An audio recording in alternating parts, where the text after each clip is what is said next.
Você sente que tá no meio de uma crise? Você não tem ânimo pra nada, você não tem disciplina, você não tem nem esperança de fazer alguma coisa bem feita.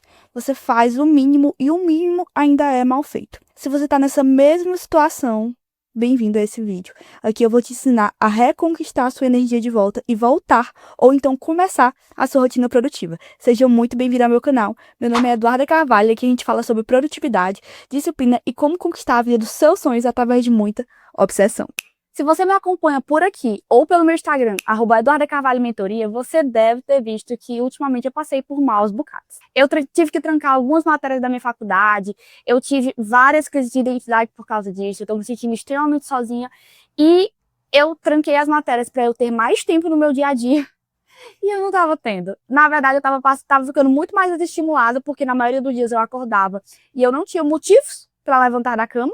Então, a única coisa que eu fazia era sair para trabalhar, e aí eu voltava, deitava na cama novamente, e só levantava se tivesse que trabalhar de novo. E eu percebi, olhando para minha rotina, que aquilo ali não tinha que dar certo. E no momento em que eu olhei para minha rotina, eu percebi que aquilo não estava certo. E foi por isso que eu resolvi fazer esse vídeo, porque eu não saio do fundo do poço sozinha. Eu trago quem tá no fundo do poço junto comigo, amarrado nas minhas costas. E hoje eu vou te trazer um guia prático para você sair desse fundo do poço, dessa miserabilidade, que é conhecido como setembro. Sim, gente, pouco se fala sobre como setembro é o mês da crise existencial, porque você percebe que faltam 3 meses para não acabar.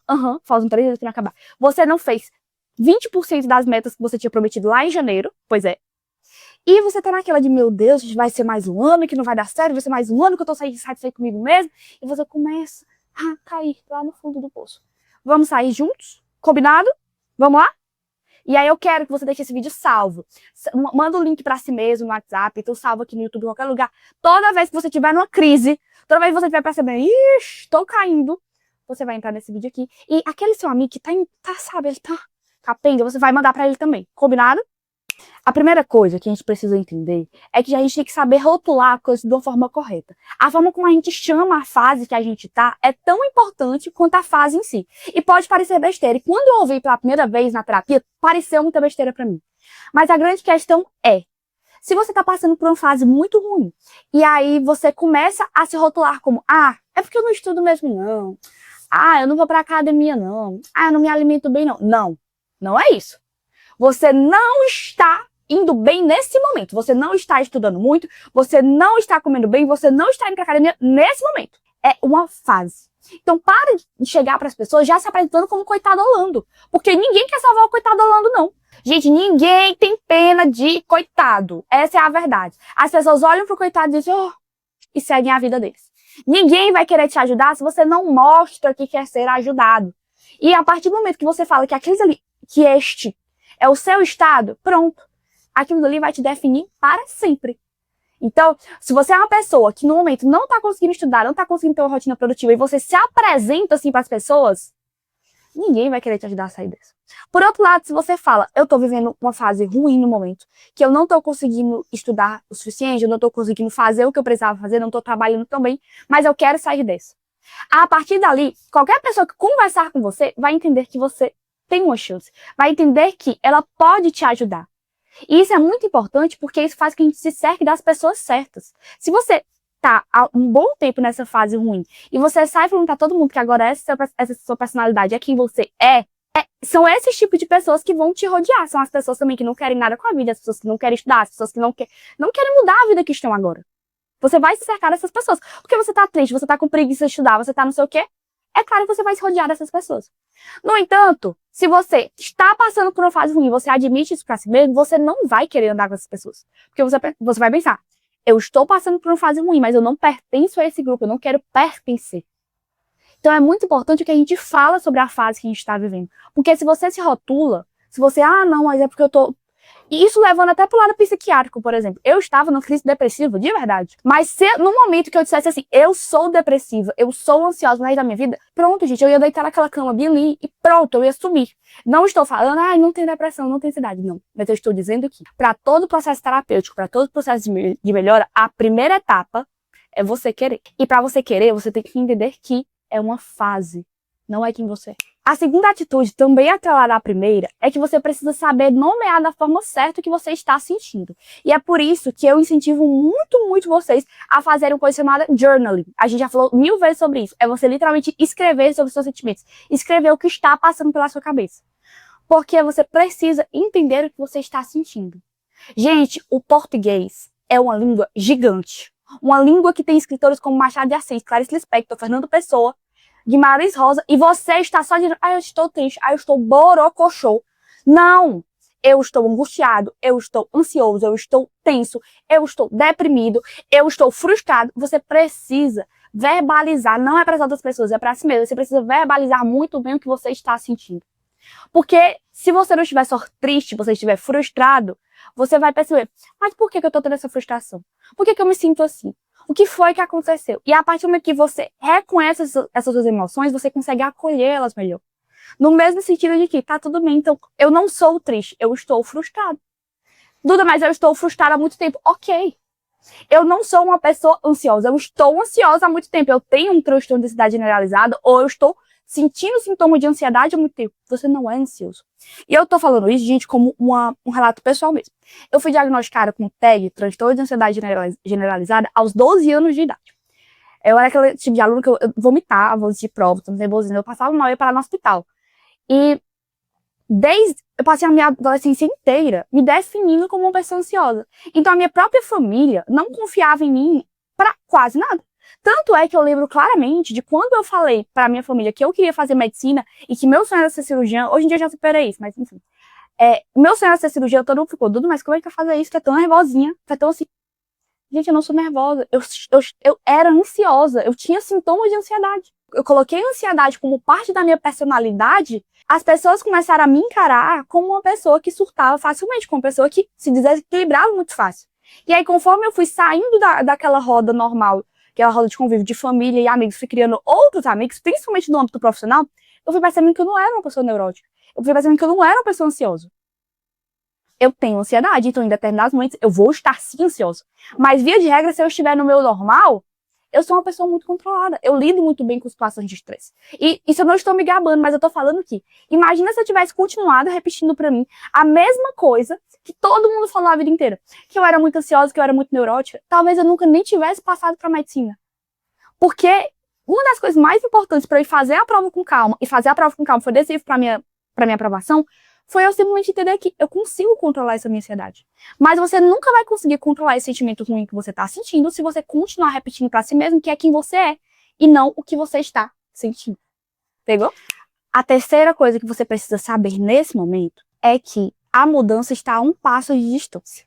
Gente, eu tô muito coach hoje, sabe? Eu tô muito frases genéricas, mas eu estou explicando as frases genéricas. A mudança tá realmente a um passo de distância. Porque, às vezes, é uma mínima atitude que você precisa tomar para o seu dia dar muito certo ou dar muito errado.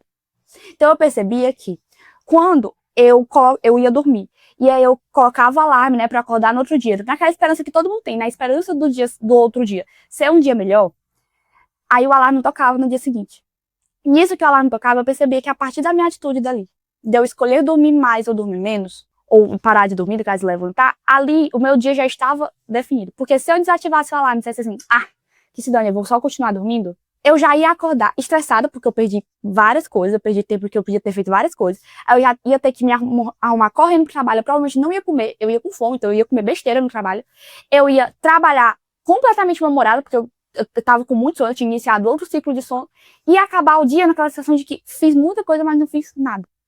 No entanto, se eu acordava no horário certo, se eu acordava de acordo com o despertador, o que eu sentia era que eu tinha muito mais tempo, mesmo que fosse só 30 minutos, às vezes mesmo fosse 20 minutos, mas é porque eu estava com a rotina nas minhas mãos, eu tinha o controle da rotina. E é isso que falta. O passo que falta pra você é você definir o controle da sua própria rotina e parar de deixar ela Deus dará. Parar de depender de qualquer outra pessoa. Ai, não, eu vou na academia na hora que fulano for. Ai, não, se minha mãe hoje fizer salada, eu como salada. Se ela não fizer também, eu vou comer um miojo. Um velho desse falando isso, tem que ter vergonha. Meu amor, você está a um passo de tudo. E aí, hoje em dia, uma das primeiras coisas que eu percebo, e aí, quem já tá acostumado há muito tempo a ter essas crises, a gente já sabe. Quando você tá afundando, eu penso, eu vou ativar meu protocolo. Meu protocolo é, eu levanto o mais rápido que eu posso. e eu vou lavar a louça, vou fazer qualquer coisa de casa, qualquer coisa de limpeza de casa. Nem que seja, sei lá, dobrar roupa, estender roupa, arrumar a minha cama, o mínimo. Porque eu sei que a partir dali, a chance de eu querer estragar aquele dia é muito menor. Então, você está sempre a um passo de distância. Identifique qual é o seu passo. Qual é o momento do dia que você percebe que seu dia desanda? É aquele momento que você para o seu estudo para entrar no Instagram? Então, você sabe que é aquele momento que você tem que evitar, que você tem que controlar o máximo. Tome o controle da sua rotina e aí você vai perceber como as coisas vão melhorar. Outra coisa que você precisa entender pra ontem é que, gente, não tente melhorar os seus dias ruins. Aceite que aquele dia vai ser ruim. Eu acho que esse foi o conselho mais louco que eu já dei na minha vida e o conselho mais louco que eu já apliquei na minha vida também. Eu comecei a pensar nisso depois de um vídeo que eu vi lá no TikTok que falava o seguinte, era uma menina, uma recém-formada, até falei sobre isso no Instagram com vocês, que me segue lá e viu os stories deve ter visto. Era uma menina que ela dava plantão, né, uma recém-formada de medicina, e ela tinha dado plantão, e ela falou, depois do pior plantão da minha vida, tô jantando na Copa, enquanto todo mundo tá pedindo delivery. E aí ela falou, tipo assim, eu não vou colocar uma refeição deliciosa, gastar o meu dinheiro com um plantão que tá horrível. Eu prefiro muito mais guardar esse dinheiro pro meu dia de descansar amanhã, que com certeza vai ser um dia muito melhor. E aí, eu colocar essa refeição num dia muito bom. Então, para com essas coisas, tipo assim, hoje eu tive um dia horrível, então eu vou me recompensar, sabe? Eu vou passar a noite assistindo série, eu vou passar a noite tranquilinha, vou me mimar muito. Não, meu amor! O dia literalmente, o dia já está estragado. Continue com ele. Não tô dizendo pra você piorar ele, mas tô dizendo que não tem sentido você querer melhorar, porque sabe por quê? Agora vem aqui. Você está se mimando. É a mesma coisa que você tem uma criancinha aqui, criança daqui do seu lado. Aí, toda vez que essa criança começa a chorar, você dá um pirulito pra ela. Gente, agora, a partir disso, qualquer coisinha que essa criança fizer, ela vai começar a chorar pra ganhar o pirulito. Na hora que ela quiser o pirulito, ela vai chorar. Você é do mesmo jeito. Você quer descansar, você quer jogar tudo pra cima, você quer só assistir série, quer só ficar jogando, quer só ir pro TikTok, você vai começar a não produzir nada naquele dia. Você vai dizer, tô tendo um dia ruim, acho que eu preciso me mimar um pouquinho. Ai, hoje tá tão ruim, eu não vou nem pra academia, não. Meu amor, se seu dia tá ruim, você vai continuar fazendo o que tem que ser feito, você não vai se mimar, não. Você não tem motivos pra essa recompensa. Tá bom? Um beijo, fica com Deus. Pra você que se zangou e vai sair do vídeo. Pra você que vai continuar, continua aqui, tá? Que tem mais coisa. O próximo conselho que você precisa ouvir não é meu. É de você mesmo no futuro. Isso mesmo. Você precisa entender o que é que o seu eu, de daqui 1 ano, 5 anos, 10 anos, o que for, o que é que ele faria nesse lugar. Porque não é você que acha que daqui 1 ano vai conquistar uma coisa muito grande, daqui 5 anos vai conquistar uma coisa muito grande, daqui 10 anos vai ser milionário. O que é que essa pessoa faria? Essa pessoa que é milionária, aprovada no curso dos sonhos, no concurso dos sonhos, na residência dos sonhos, no que for, o que é que ela faria agora? Ela vai continuar nesse fundo do poço bem que você tá? Ou ela vai fazer alguma coisa? Porque se ela for fazer alguma coisa, o que é? E aí você precisa começar a fazer esse exercício de visualização. De pensar assim, tá, daqui uns 10 anos, quando eu estiver tendo um dia muito difícil, como é que eu quero me recuperar disso? E aí isso parece muito louco, porque o que ajuda não é o conselho que vai vir do seu eu daqui 10 anos. Vai ser pensar aqui. Conforme você vai imaginando aquela vida, nossa, mas daqui 10 anos, quando eu tiver um dia ruim, eu vou poder, tipo, ligar pro meu escritório e dizer assim, não vou trabalhar hoje, estou indo pra praia, e você vai pra praia, tomar uma Coca Zero, e ser muito feliz, e ler um livro, ou sei lá, você vai poder passar o dia dormindo, no ar-condicionado, cada um com suas vontades.